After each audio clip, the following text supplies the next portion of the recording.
Era una consulta. Claro, David, diga. Ahorita me llegó un mail. ¿Este es para esta misma clase? ¿Perdón? En línea.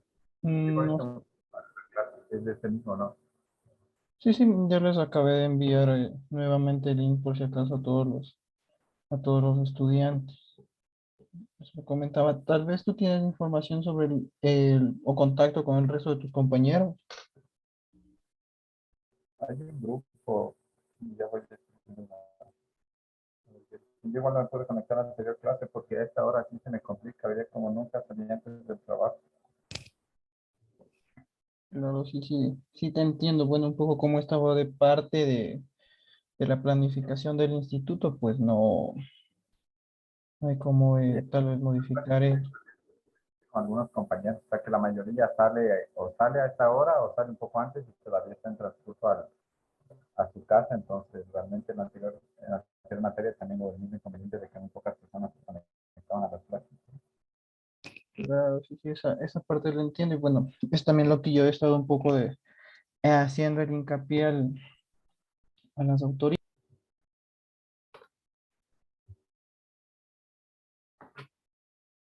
Bueno, buenas noches con todos.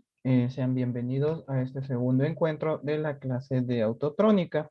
Bueno, como un poco hemos visto y bueno, para que quede constancia en las grabaciones, cuando el resto de estudiantes pues lo vean en la plataforma, con el departamento académico pues hemos tomado la decisión que los tres encuentros restantes pues se llevarán a cabo en el horario de las 7 de la noche, tomando como consideración pues que la mayoría de ustedes trabajan y se les dificulta pues empezar la clase a las 6 de la tarde.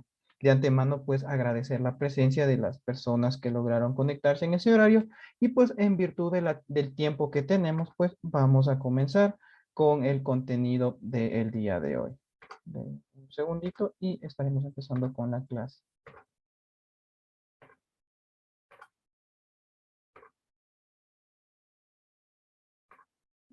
Listo, pues haciendo un poco un recorderis al encuentro pasado, pues recordábamos que estábamos hablando sobre el tema de los gases contaminantes del motor.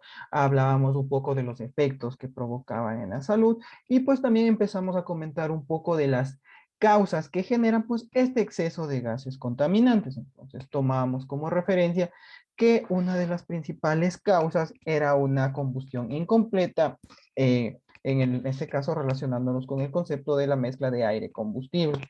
Entonces, una vez que nosotros, como habíamos visto también en la clase pasada, pues cuando empezamos a tener estas anomalías, al nosotros tener un sistema de inyección en nuestro vehículo, pues los diferentes sensores toman estas señales, se las envían a la computadora, pues y la computadora trata de regular a medida de lo posible para que esta emisión de gases contaminantes pues sea al mínimo.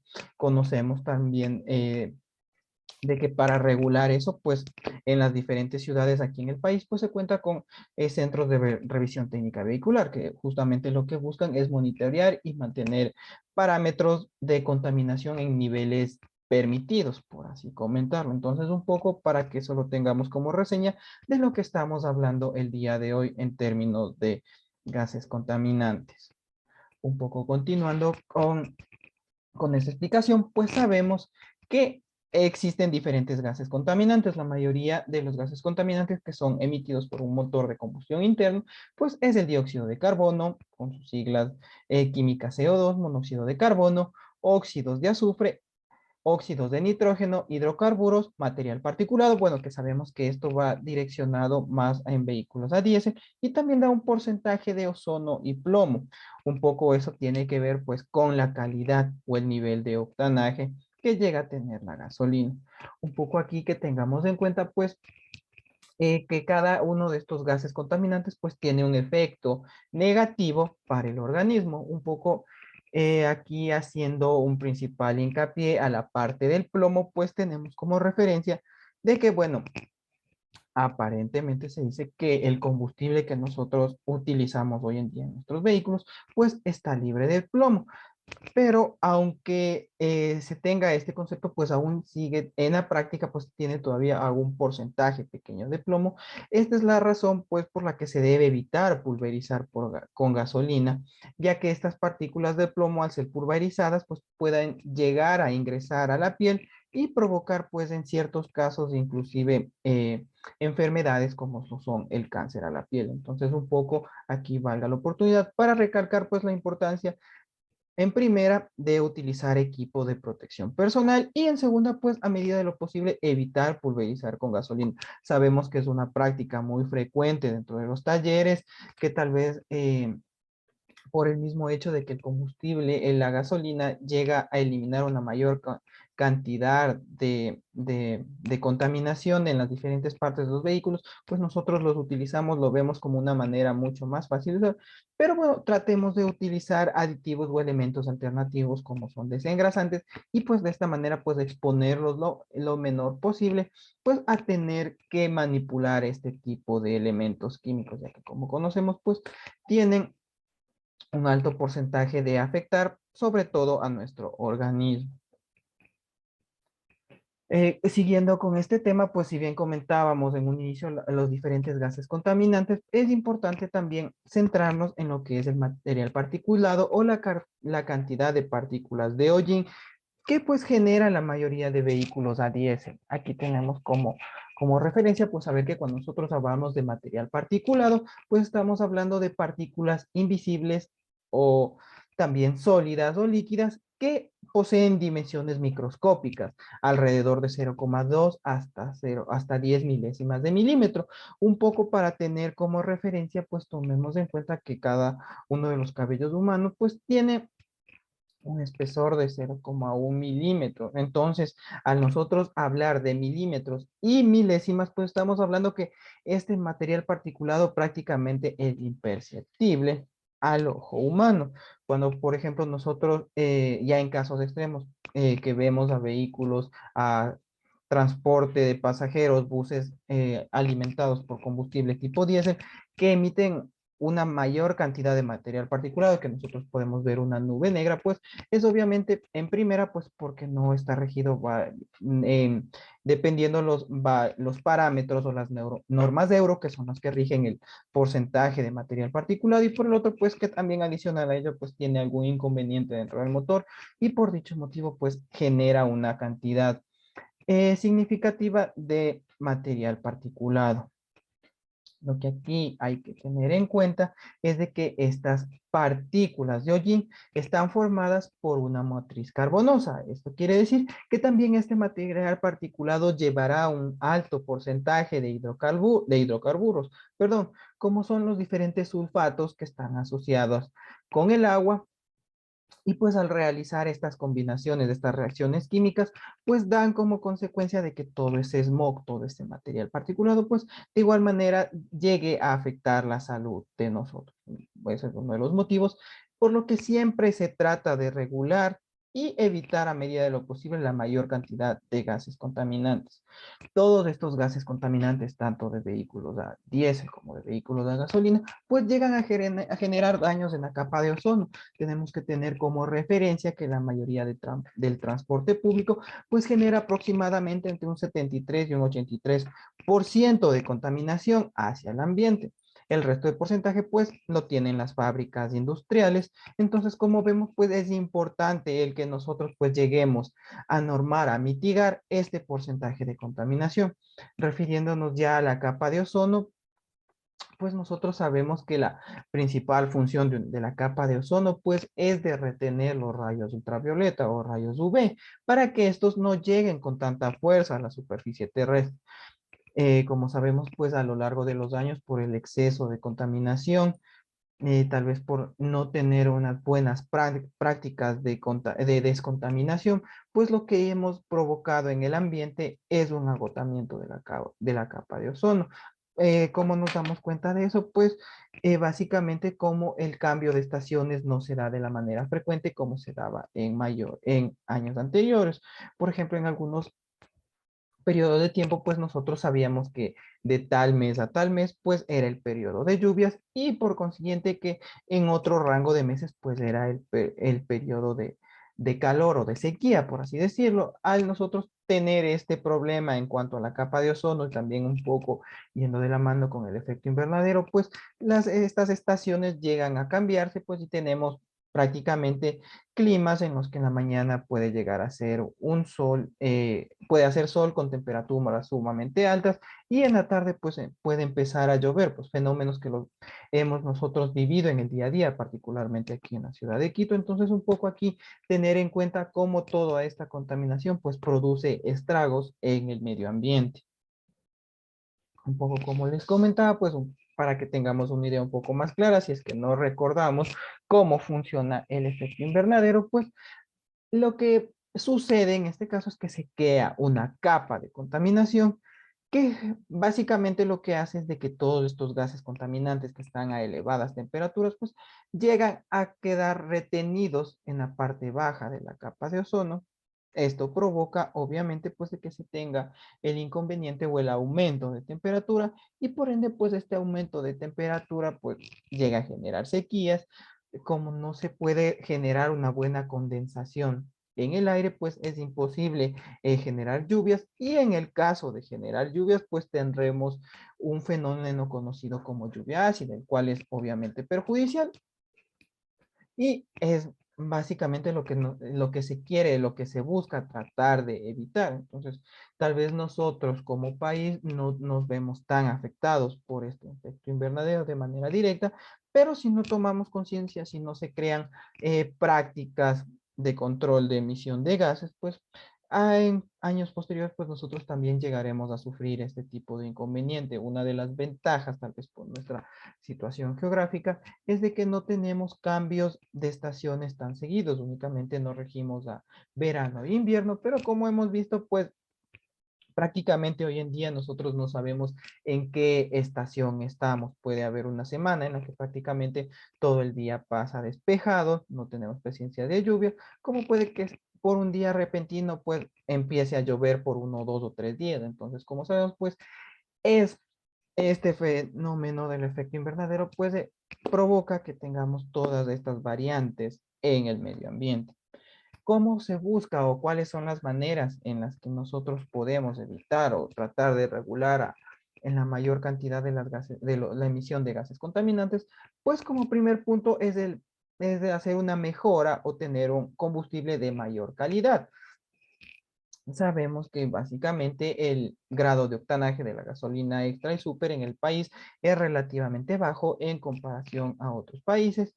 Uno de los motivos, tal vez, o una de las trabas que se tiene para ingresar vehículos de alta tecnología al país es justamente pues que la mayoría de los vehículos, a pesar de que se utilice gasolina de denominación super, pues esta al no tener un alto grado de octanaje pues provoca daños o problemas en periodos cortos de kilometraje. Podemos tener vehículos con sistemas GDI de modelos 2021 que a pesar de llenar con un sistema con gasolina super y realizar el cambio de filtros en los tiempos que establece el fabricante, pues pasados los 20.000, 30.000 kilómetros, pues llegamos a experimentar problemas de taponamiento de inyectores, emisiones contaminantes sumamente altas y un deterioro mucho más rápido de catalizador. Entonces, uno de los inconvenientes o uno de los temas a mejorar en el país, pues, es la calidad de de los combustibles, perdón.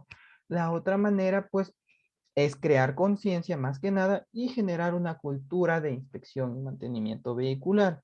Tal vez un poco en este punto, haciendo una reflexión, si es que nosotros trabajamos en el ámbito automotriz o si es que no llegamos a tener todavía esa experiencia, pero contamos con nuestro vehículo, pues podemos tomar como referencia que, que la mayoría de veces, la mayoría de personas lo que hacen es revisar, es llevar el vehículo a a un tecnicentro, a un centro de mantenimiento únicamente cuando tiene que pasar la revisión técnica vehicular. El resto del año, pues la persona se desentiende totalmente de realizar el mantenimiento y muchas de las veces lo único que se limita es a realizar el cambio de aceite. En muchos casos sí es que se acuerda de que tiene que cambiar el aceite. Un poco de lo que les puedo comentar, pues está teniendo la experiencia en el campo, pues estos inconvenientes pues se dan al día a día. La mayoría de las personas al no tener nociones sobre mecánica, pues llega a descuidarse bastante sobre el cuidado de su vehículo.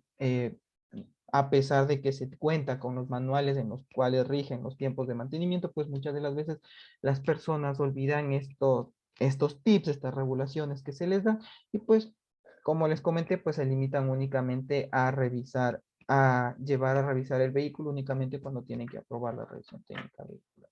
Entonces aquí, pues, como manera, como oportunidad o nicho de mercado también que se nos pueda a nosotros como emprendedores o futuros emprendedores, pues es tratar de seccionar todos estos conceptos y buscar una oportunidad en la que nosotros podamos surgir dentro del mercado, ya que sabemos que hoy en día el sector de servicio multimarca automotriz de cierta manera está saturado, principalmente aquí en la ciudad de Quito. Si nosotros nos damos cuenta, en cada cuadra que nosotros transitamos existen 2 o 3 talleres de servicio. Entonces, un poco aquí también la idea, pues bueno, saliéndonos un poco del tema, pues lo importante es de que nosotros tratemos de ser especialistas en un sector en particular.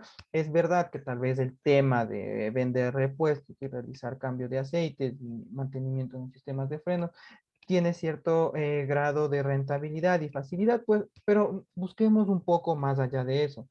Esta parte de la inspección y el mantenimiento vehicular, podríamos nosotros tener la oportunidad de adquirir un analizador de gases, eh, investigar un poco más a fondo sobre la normativa de la revisión técnica vehicular. Si es que somos de Quito, si es que somos de otras provincias, de otras ciudades, pues tenemos esa oportunidad de que tal vez al estar implementándose estos conceptos de la revisión técnica vehicular, pues nosotros podemos aprovechar estas oportunidades de mercado, perdón, para de esta manera pues ofrecer nuevos servicios. Entonces, un poco aquí motivándoles a que todos los contenidos que vemos aquí en la clase, si es verdad, tal vez son de cierta manera muy sencillos, muy generales, pues nosotros investiguemos mucho más allá de ello. eh, y tratemos pues de cierta manera de estar al día en los conocimientos. Esta parte de la emisión de gases contaminantes, pues de cierta manera lo que he buscado es un poco darles la referencia, que se entienda lo que se busca o lo que se quiere tratar con ello, aunque es verdad que en la práctica pues que estos sistemas no son muy eficientes. ¿A qué me refiero que no son tan eficientes? Pues pongamos en específico el tema de los gases contaminantes dentro de los centros de revisión técnica vehicular. Un poco aquí saliéndonos de contexto para que tengan una idea, pues las personas que hemos tenido la oportunidad de llevar el vehículo a un centro de revisión técnica vehicular, pues sabemos que para el análisis de los gases contaminantes, pues el vehículo se encuentra detenido en ralentí, perdón, y se realiza una prueba en ralentí y después en un intervalo más o menos de 1500 o 2000 RPM. Este ciclo o esta medida se le conoce como un ciclo estático porque el vehículo está detenido y prácticamente solo manipulamos el acelerador.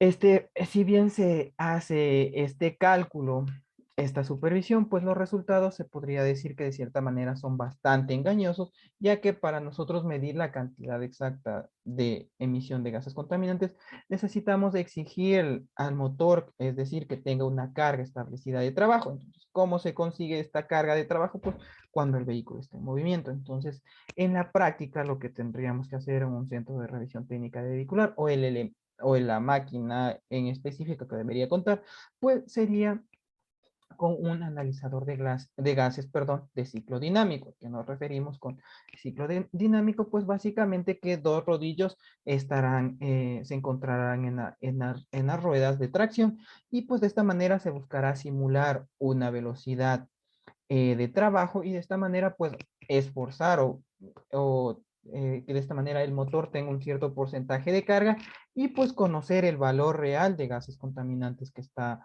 emitiendo nuestro vehículo. Un poco aquí lo importante de la diferencia que hay entre un ciclo dinámico y un ciclo estático es de que, por ejemplo, en el ciclo dinámico pues se llega a apreciar de mejor manera la cantidad o el porcentaje de NOx que un vehículo emite. Entonces, un poco para que aquí tengan la idea, tengan en cuenta pues que de cierta manera pues a criterio personal por así decirlo pues los centros de revisión técnica vehicular pues son muy ineficientes todavía. Entonces aquí un poco la oportunidad que ustedes tienen pues de conocer un poco las tecnologías que se deberían utilizar.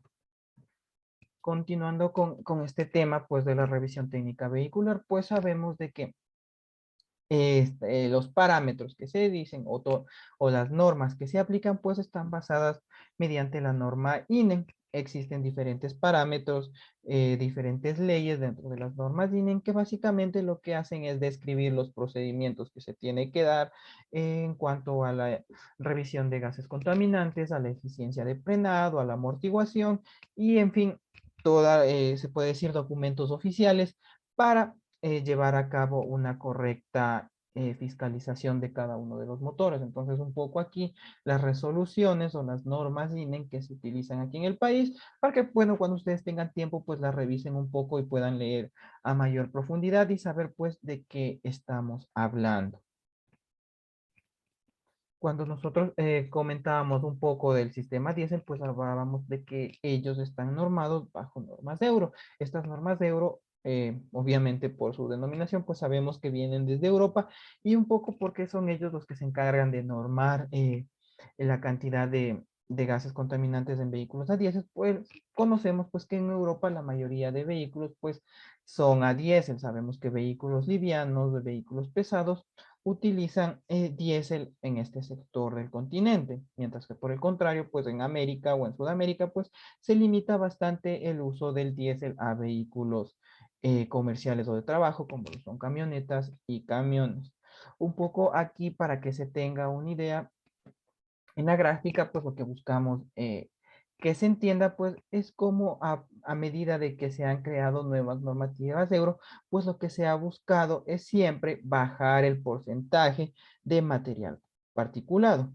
Un poco el porcentaje de CO y NOx, pues no se ha visto disminuido mucho. Más que nada el NOx, perdón, de cierta manera se da, no se lo trata de regular mucho o se podría decir es directamente proporcional a la cantidad de material particulado. ¿Por qué? Pues porque conocemos pues la cantidad de NOx que un motor llegue a expulsar, pues depende, perdón, del grado de temperatura al cual está trabajando. Si nosotros trabajamos con sistemas GDI a alta temperatura, como se da en el caso de los motores a diésel, pues que sabemos que tienen una relación de compresión de 17, 18 o inclusive de 21 a 1, pues adicional, complementando con el diésel, con un cetanaje elevado, pues provoca como resultado pues que tengamos una emisión de material particulado sumamente bajo, un poco teniendo como referencia en las normas Euro 6, más o menos la norma dice pues de que la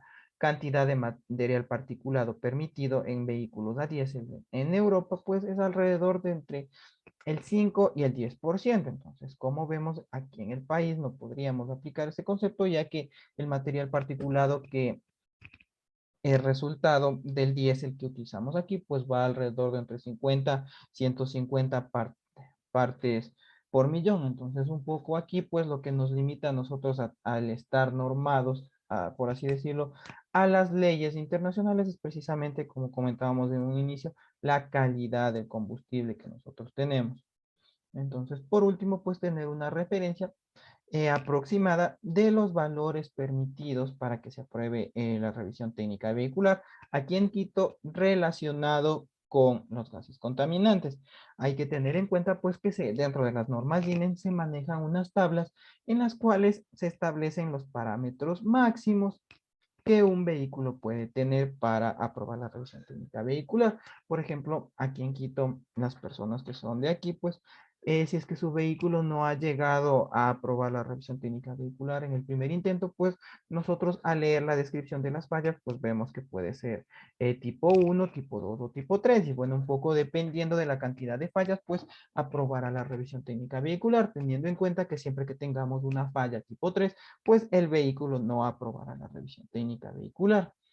Entonces, una vez un poco explicado eso, a qué me quiero referir con información que les facilite aquí en la tabla, pues básicamente que dependiendo el año de fabricación del vehículo, pues tendremos las diferentes reglamentaciones para que apruebe la revisión técnica vehicular en función de los gases contaminantes que tiene. Entonces, por ejemplo, en vehículos de hasta 1989, pues estos son los parámetros de hidrocarburos y CO2 en los que tiene que manejarse un vehículo si cumple con los parámetros, sea en el en la primera columna del OK o hasta el tipo 1, la mayoría de veces pues los vehículos llegan a aprobar la revisión técnica vehicular. Muchas de las veces cuando ya se encuentran en un tipo 2 pues no aprueban la revisión técnica vehicular, y obviamente cuando estén en un tipo 3 no aprobarán la revisión técnica vehicular.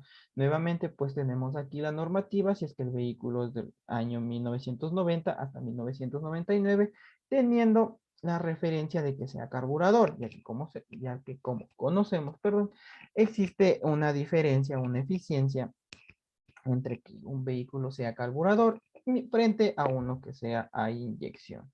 Por último, pues tenemos la normativa que existe desde vehículos del año 2000 hasta vehículos actuales. Entonces, como vemos, a medida que los vehículos llegan a ser más nuevos, pues los parámetros o las exigencias de gases contaminantes son mucho más altas.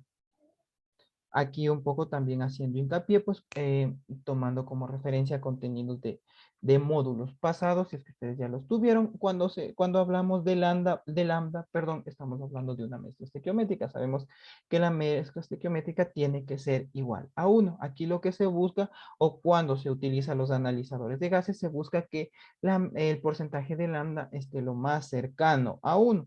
Sabemos que si sobrepasa de 1, pues estaremos hablando de una mezcla pobre. Si es que está por debajo de 1, pues estaremos hablando de una mezcla rica. Entonces, de cierta manera, este es un parámetro que ayuda a los técnicos que trabajan en el Centro de Revisión Técnica Vehicular a tener un concepto, una idea más clara de si el vehículo está funcionando de una manera correcta o no.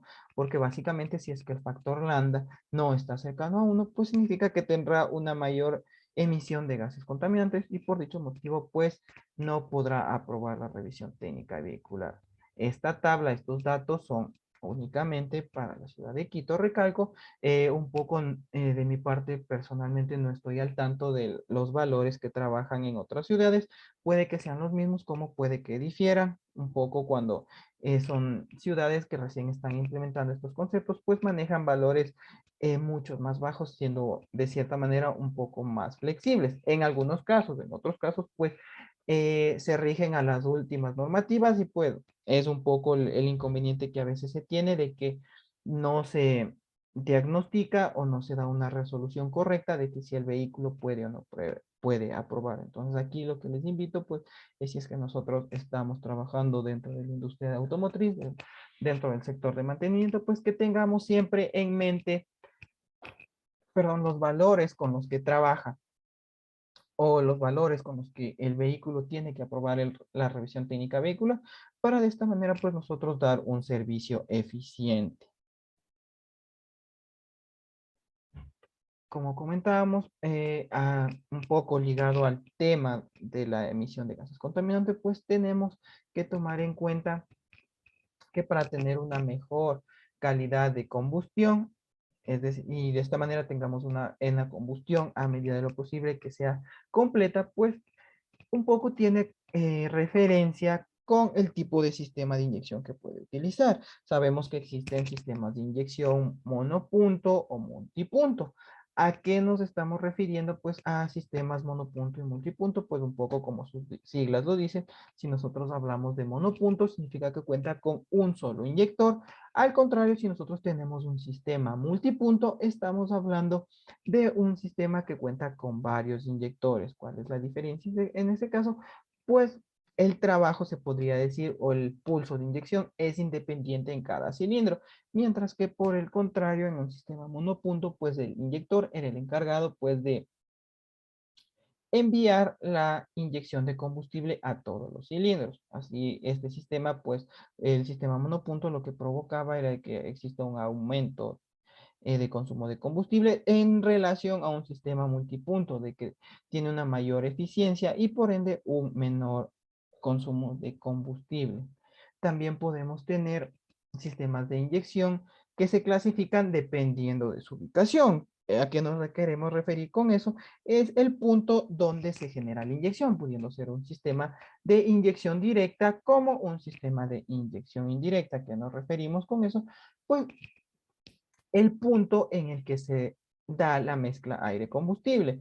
En la mayoría de vehículos, pues debemos mencionar que tenemos sistemas de inyección indirecta, es decir, tenemos una precámara donde se realiza el proceso de la mezcla aire-combustible, mientras que por el contrario, en sistemas GDI o sistemas de inyección directa, tanto a diésel como gasolina, pues la inyección se da de manera directa dentro de la cámara de combustión, lo que nos ofrece una mayor eficiencia, un mejor quemado de esta mezcla y pues por ende pues que tengamos un mejor funcionamiento de nuestro motor. Un poco aquí para que se tenga en cuenta pues estos dos conceptos.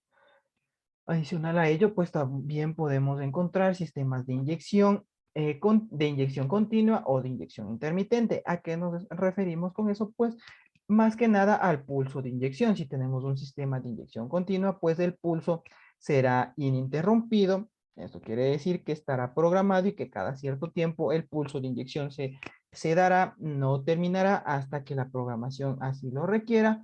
Por el contrario, si tenemos un sistema de inyección intermitente, pues la unidad electrónica de control, la ECU o centralita, pues está en la capacidad de poder cortar el pulso de inyección si así lo creyera conveniente. Un poco a qué se da esto de la inyección intermitente, pues básicamente cuando trabajamos en rangos bajos de temperatura, pues un poco en términos de eficiencia con el resto de señales que llegan hacia la computadora, pues la misma hará que, por ejemplo, que un inyector, en lugar de abrirse por completo en un periodo de 4 segundos, pues haga 3 inyecciones en ese mismo lapso de tiempo. De esta manera, pues ayudándonos en lo que es la economización del combustible. Un poco aquí, pues, para que lo tengan en cuenta, más que nada en sistemas antiguos utilizaban sistemas de inyección continua, mientras que por el contrario en sistemas de inyección actuales, pues se utiliza mucho más este concepto de la inyección intermitente. También podemos tener sistemas de inyección que varían dependiendo su sincronización, es decir, si son de inyección simultánea o de sincronización o inyección semisecuencial. ¿A qué nos referimos con eso? Pues que de cierta manera están relacionados, están calibrados para que funcionen en un momento exacto.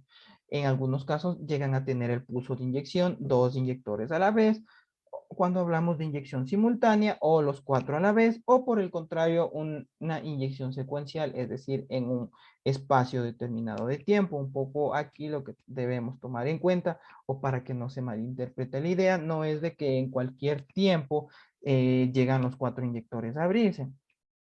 Como conocemos dentro de los 4 tiempos que tiene de trabajo que tiene un motor, pues sabemos que existen adelantos y retrasos en los tiempos de trabajo. Y es en esta parte, pues, donde entra el sistema de inyección simultánea, pues se podría decir de una manera ineficiente con lo que se conoce con el concepto de chispa perdida o también de inyección perdida. Es decir, que en un tiempo que no le correspondía, pues llega a inyectarse combustible o llega a encenderse la chispa. Un poco lo que se trata de ayudar con este concepto dentro de la inyección simultánea es de que el cilindro pues trabaje en temperaturas altas.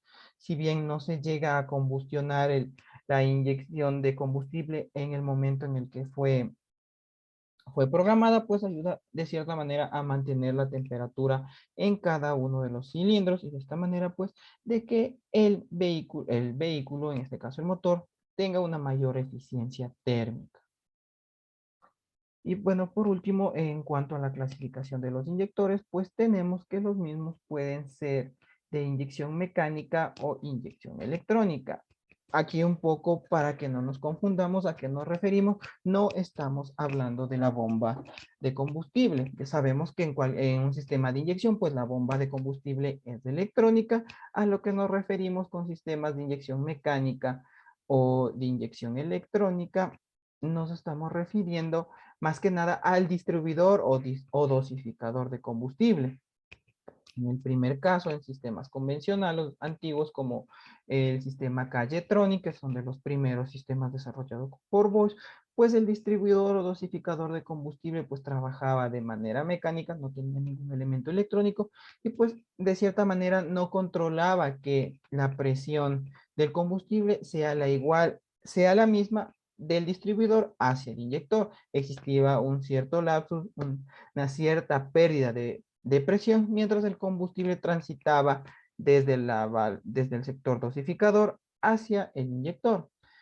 Por dicho motivo, pues fue que estos sistemas fueron reinventándose, fueron mejorándose hasta tener medidores de caudales electrónicos instalados, válvulas o electroválvulas, caudalímetros, pues que permitían básicamente que la presión de combustible sea la misma, tanto a la entrada como a la salida. Un poco eso a qué nos queremos referir, pues a la entrada, pues una vez que sale de la bomba, lleve la misma presión hasta que llegue al inyector, que no existan pérdidas mecánicas y con ello pues que no exista la pérdida de presión del combustible. Un poco para que tengamos en cuenta este tema, pues adelantándonos un poco antes del cierre de la clase, pues saber de que para su primera tarea pues se les enviará a hacer una consulta que tiene que ver con la clasificación de los sistemas de inyección. Durante la clase pues he dado un breve repaso a la clasificación y bueno, en la tarea ustedes lo tendrán que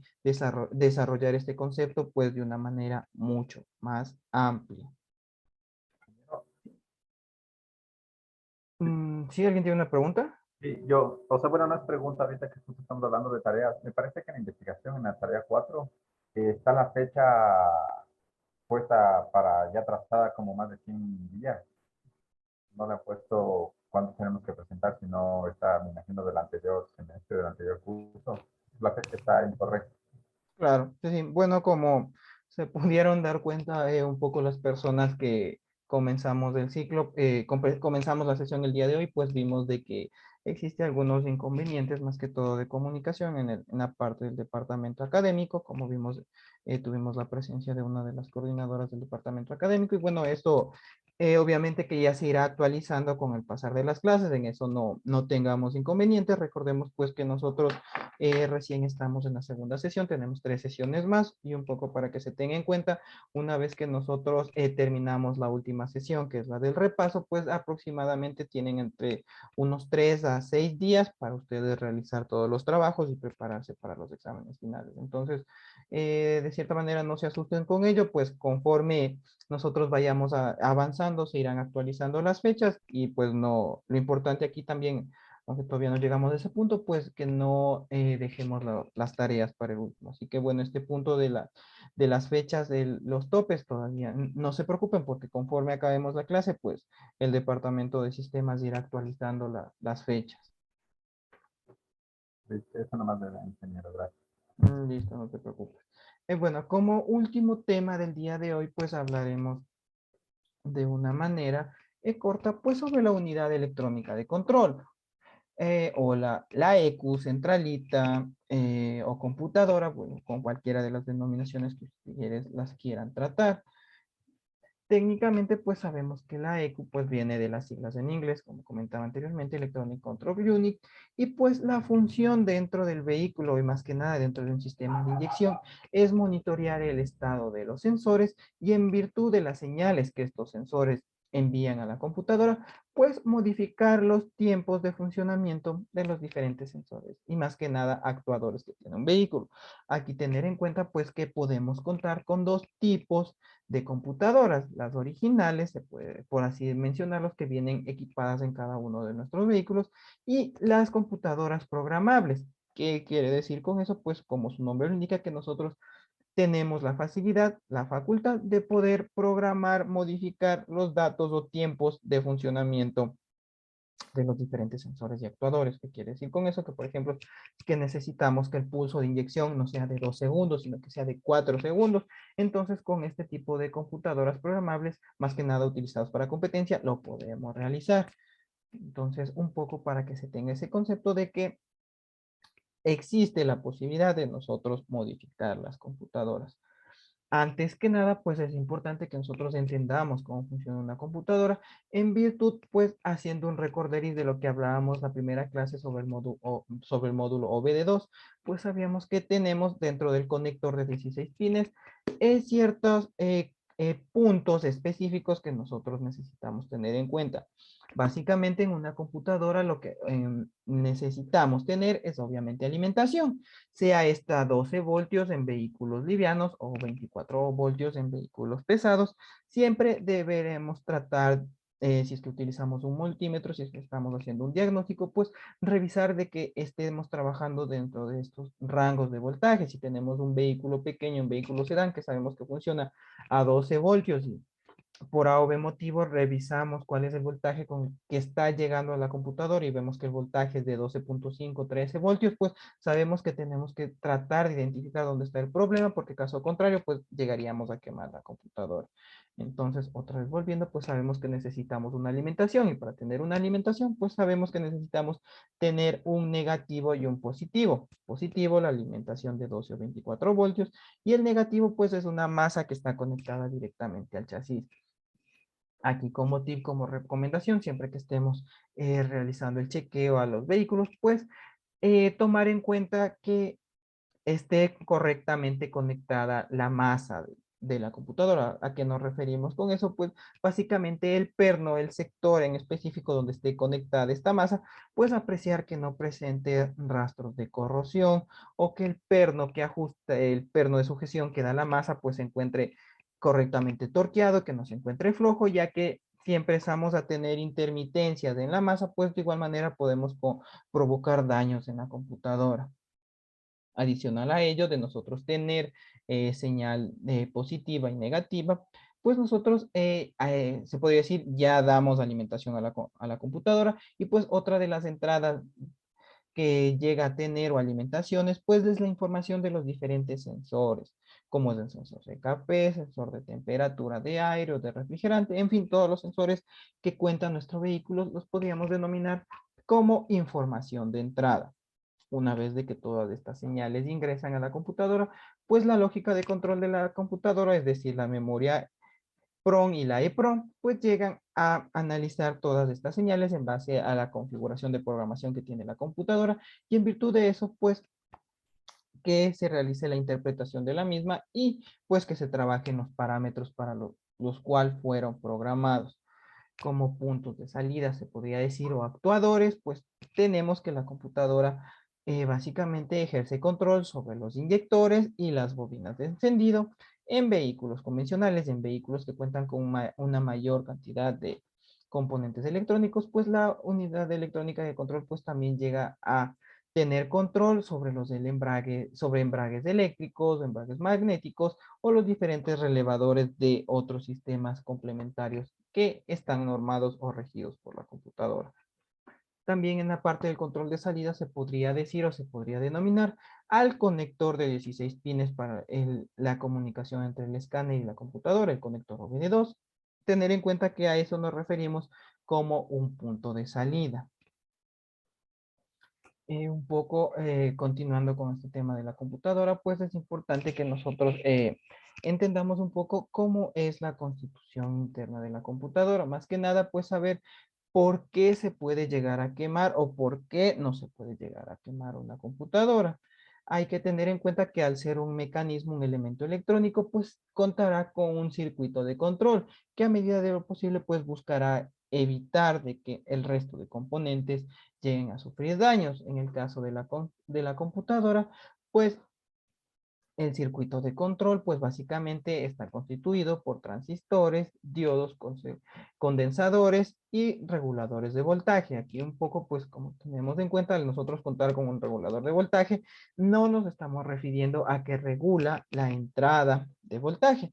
Más bien a lo que se refiere con estos reguladores de voltaje es al voltaje que la computadora emite a los diferentes sensores. Por ejemplo, si es que nosotros tenemos un sensor TPS, sabemos que contamos con, bueno, un poco adelantándonos al tema de sensores, pues sabemos que este sensor tiene 3 pines, un pin positivo, un pin negativo y un pin de señal. Si es que, por ejemplo, tenemos algún inconveniente con el regulador de voltaje de la computadora, nosotros desconectamos el socket del sensor TPS, encontramos los 3 pines, utilizamos un multímetro y verificamos la medida. Entonces, ¿qué deberíamos tener? un pin que nos dé una señal de 12 voltios, otro pin que nos dé una señal de 0 voltios y un tercer pin que nos tendrá que dar una señal, bueno, dependiendo de la configuración, de entre 1.5 o 5 voltios, dependiendo del tipo de sensor o el tipo de onda que funcione. Entonces nosotros tenemos esos tres parámetros. ¿Qué sucede si un regulador de voltaje está dañado? Pues básicamente que nosotros tanto en el pin positivo como en el pin negativo, por ejemplo, podemos tener una medida, un voltaje de 12 voltios. Entonces eso sería un indicativo pues de que tenemos algún inconveniente con el regulador de voltaje. ¿Esto qué quiere decir? Pues básicamente que todo el problema o el inconveniente empezó porque algún diodo saltó, el condensador pues no llegó a absorber toda la cantidad de energía que necesitaba y pues como último punto de control, pues el regulador de voltaje pues también falló. Entonces aquí importante pues tener en cuenta cuando nosotros realicemos la revisión de los diferentes sensores o de los cableados, pues tener en cuenta y más que todo conocer los rangos de valores en los que trabajan cada uno de ellos. Como vemos es que los mismos llegan a ser modificados, pues será un indicativo que que el módulo o el circuito de control de la computadora pues está en problemas. Adicional a ello, pues también nosotros tenemos entradas y salidas, como comentábamos en un inicio, cuando nosotros hablábamos de entradas, pues básicamente este sistema o este punto de entradas cuenta con diferentes filtros, amplificadores, inversores de señales de análogo a digital, que básicamente ayudan a la computadora pues a interpretar de una manera correcta las diferentes señales que ingresan al vehículo. Estos filtros más que nada, como primer punto, por ejemplo, lo que ayudan es de que la señal llegue sin ninguna interferencia y que de esta manera pues se podría decir que la señal es pura desde que sale desde el sensor hasta que llega a la computadora. Entonces esto es un poco lo que se utiliza con los filtros. Los amplificadores, pues de igual manera lo que ayudan es, nuevamente, dependiendo del sensor en el que se esté trabajando, así se necesita enviar un mayor voltaje, pues amplificar el voltaje de entrada, por así decirlo, y que de esta manera, pues, llegue al punto final, pues, el voltaje que se está necesitando. En la parte de procesamiento o el procesador, pues tenemos la parte de memoria, la parte de programación, la parte más importante dentro de la computadora. Existen algunos casos de computadoras, pues, que cuentan, perdón, con microprocesadores o memorias EPROM programables que nos permiten, pues, que nosotros tengamos esa facilidad de manipular los parámetros, aunque sea una computadora original. En otros casos, pues, existe una memoria EPROM que no es programable y, pues, que en el momento de que la misma llegue a verse comprometida, pues, toda la unidad electrónica de control terminará por ser inservible. Entonces, aquí un poco la ventaja o desventaja que se tiene cuando se maneja una memoria EPROM programable, mientras que por el contrario, si tenemos una memoria EPROM que no es programable, pues en el caso de sufrir cualquier desperfecto, pues básicamente tendremos que reemplazar todo el componente completo, toda la unidad electrónica de control. Por último, la parte de salidas, como su nombre le indica, pues son los puntos por donde salen las diferentes respuestas, por así decirlo, de la unidad electrónica de control. ¿A qué nos referimos con eso? Pues más que nada a los elementos periféricos de potencia, como lo son la bomba de encendido o los inyectores. Básicamente, pues aquí lo que hace la computadora es, a partir de todas las señales que ha venido recibiendo, pues activar las bombillas de encendido y activar los inyectores. Esos básicamente, pues, serían los puntos de salida de la computadora. Como yo les comentaba, pues el circuito o el sistema lógico de control de la computadora, pues está constituido por una memoria volátil, una memoria RAM, una memoria PROM y una memoria EPROM. ¿A qué nos referimos con la memoria volátil? Pues básicamente es a una memoria que se mantiene de manera temporal y que dependiendo de si es que se tiene una interrupción de alimentación, pues la misma llegará a perderse. Esto es un poco el concepto que se maneja pues cuando nosotros tenemos diferentes códigos de falla que pues se podría decir aparecieron pero que después fueron corregidos. Entonces, por ejemplo, nosotros estuvimos haciendo el mantenimiento de nuestro vehículo por A o B motivo, estando el vehículo en contacto, desconectamos un conector, se encendió la luz testigo de check engine o la luz 1000, nosotros volvimos a conectar el socket, encendimos el vehículo, pero el, la luz indicadora de advertencia de check engine quedó encendida. Entonces, esto se guarda como un código dentro de la memoria volátil hasta que pueda ser analizado. Si nosotros apagamos el vehículo, desconectamos la batería, pues este módulo, este error se borrará, básicamente porque nosotros nuevamente alimentar la computadora, pues se hará un chequeo general de todos los sensores. Y en este caso, al nosotros ya tener conectado el socket que desconectamos, pues básicamente no tendremos ningún inconveniente. Por el otro lado, cuando nosotros hablamos de la memoria RAM, pues estamos hablando de todos los procesos, de toda la escritura, la programación con la que funciona la computadora. Esto quiere decir que si tenemos ya un problema más latente, por más de que nosotros desconectemos los bordes de la batería, pues no llegaremos a solventar este inconveniente. Para este caso, pues sí deberemos ayudarnos con la ayuda de un escáner automotriz. Por último, pues tenemos la memoria PROM y la memoria EPROM. Un poco esto ya va más a profundidad, a diferencia de la memoria RAM, ya que en la memoria PROM o EPROM están a detalle todos los procedimientos en los cuales tiene que actuar la unidad de electrónica de control. Entonces es aquí pues donde nosotros podemos en algunos casos manipular la memoria EPROM de esta manera, pues suprimir la activación de A o B sensor. Básicamente, cuando se utiliza o se programa una memoria EPROM, por ejemplo, cuando tenemos vehículos que cuentan con inmovilizadores, pues se puede manipular la memoria EPROM y hacer pues de que cuando la computadora, la unidad electrónica de control, hace el chequeo general de todos los sensores, pues se olvide o no tome en cuenta los inmovilizadores del vehículo, perdón, y que de esta manera pues el mismo se pueda encender. Por el otro lado, pues cuando hablamos de la memoria EPROM, pues hablamos de justamente de la memoria que puede ser borrada y reprogramada las veces que nosotros creamos necesario. Entonces, un poco aquí tener en cuenta si es que nosotros hablamos de una memoria PROM o de una memoria EPROM. Como les dije, estos conceptos de intentar programar estos parámetros van un poco más de la mano en el tema de la modificación o trucaje de los vehículos, más que nada en términos de competición.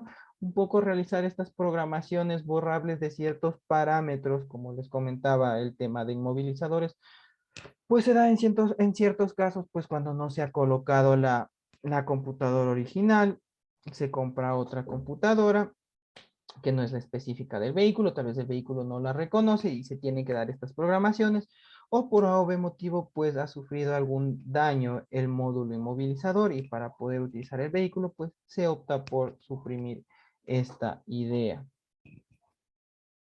Partiendo de ese tema, pues debemos saber que la computadora, al ser un elemento electrónico, pues es susceptible a sufrir diferentes fallas. Algunas de las fallas, pues pueden ser físicas o pueden ser fallas, se podría decir, dentro del software. Cuando nosotros nos referimos a fallas físicas, pues estamos hablando más que nada a temas relacionados con la corrosión, por ejemplo, de la estructura externa o de protección de la computadora, o también con inconvenientes internos en términos físicos o de hardware, por ejemplo, hablar de que tal vez un fusible de la computadora saltó, que tal vez alguna soldadura por el exceso de temperatura, por algún cortocircuito en el interior de la computadora, pues se dio. A ese punto nos estaremos refiriendo como fallas físicas.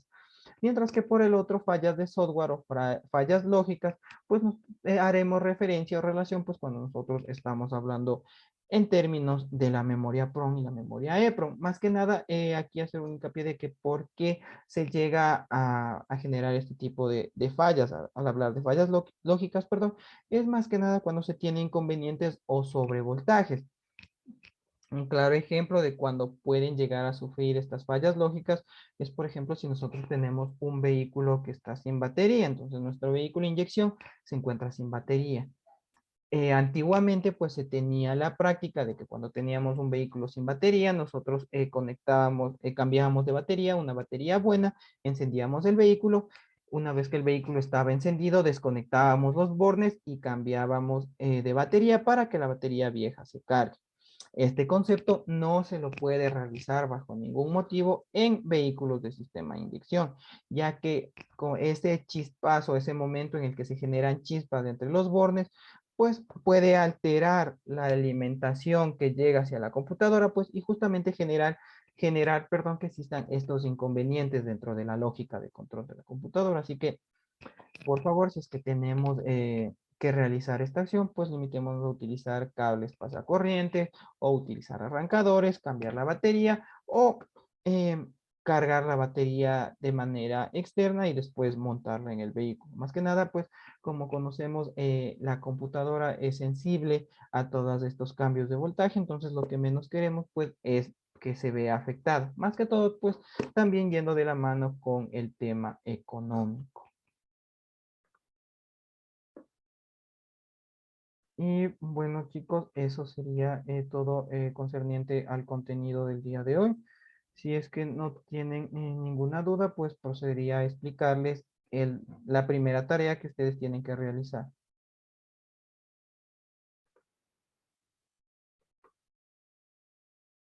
Listo, pues básicamente cuando nosotros ingresemos al módulo, a la plataforma, en la sección baja, pues encontraremos la leyenda de nota número 2. Una vez que nosotros lo abramos, pues tendremos un documento en PDF.